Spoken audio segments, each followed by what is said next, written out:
Hey guys, thank you for joining us again at Car System Installation. So we showed you previously on this vehicle the parking sensor that we have installed. This is a Ford F150. Now we're going to show you the backup camera.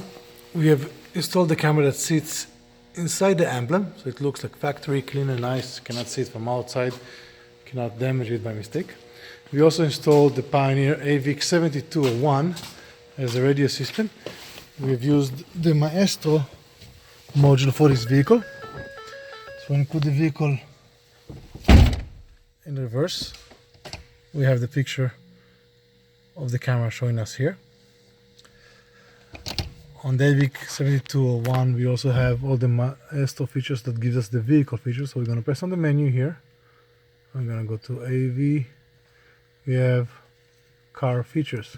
We also have the car source, which allows us to use factory USB and auxiliary. If there is a sink, you can also use the sink. I have here the menu. We see which doors are open, PSI on the tires, battery voltage.